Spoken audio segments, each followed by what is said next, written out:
Баршаңызға сәлем. Бүгін 2 сынып қазақ тілі 105 сабақ етістік. Егер видео ұнаса соңына дейін қарап, лайк басып, комментарий жазып, және де арнаға тіркелуді ұмытпаймыз.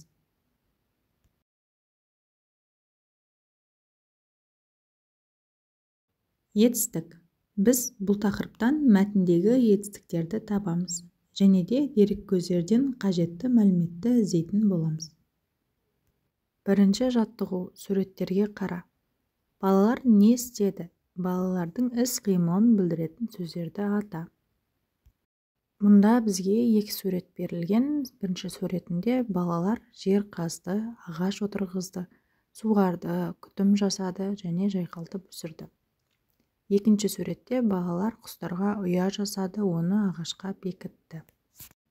Балалардың іс-қимылын білдіретін сөздерді ата.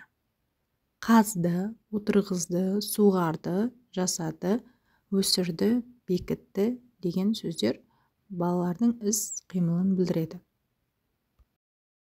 Бұл сөздер қандай сұраққа жауап береді? Не істеді деген сұраққа жауап береді. Енді өзіңе ұнаған сурет бойынша мәтін құрастырып жаз. Қимылды білдіретін сөздердің астын сыз. Біз бұл жерде 2 суретке мәтін құрастырып көрейік. Ұя. Көктем келді. Айнала құлпырып, күн жылынып, құстар да қайта ұшып келе бастады.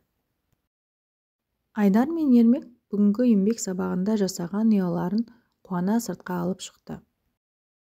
Олар ұяларды ағаштарға бекітіп жем шашты. Көп ұзамай құстар да ұшып келіп ұяларына қонды. Олар қуанғанын білдіргендей болып ұяны айнала ұшып жүрді.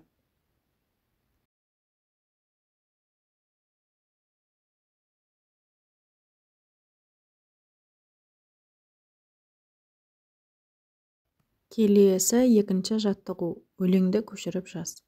Тиын. Жемістерді қағады, жаңғақты да шағады. Көк майсаға аунайды, түлкіден бір аумайды.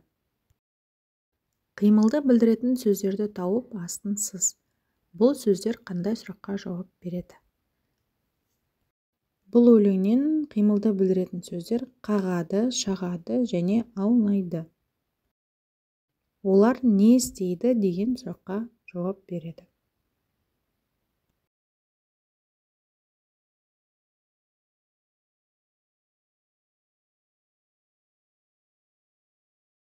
Келесі бізге берілген ережеге тоқтала кетсек.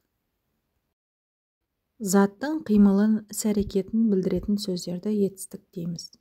Етістіктерге не істеді, қайтты, не қылды деген сұрақтар қойылады. Мысалы, жүгірді, өсті, ойнады және сайрады. Келесі 3 жаттығу: оқы. Мәтінге ат қой. Арша көп жылдық өсімдік. Құрамында эфир майы, шайыр, балауыз болғандықтан одан дәрі алынады.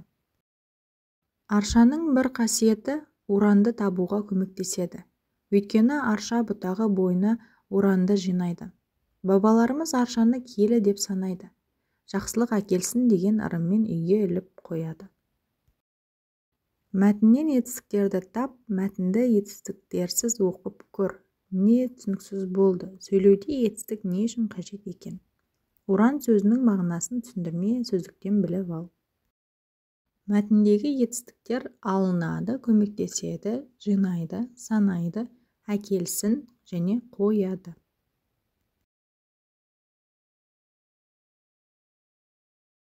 Келесі 4 жаттығу: көп нүктенің орнына тиісті етістікті қойып сөйлем құрап жаз.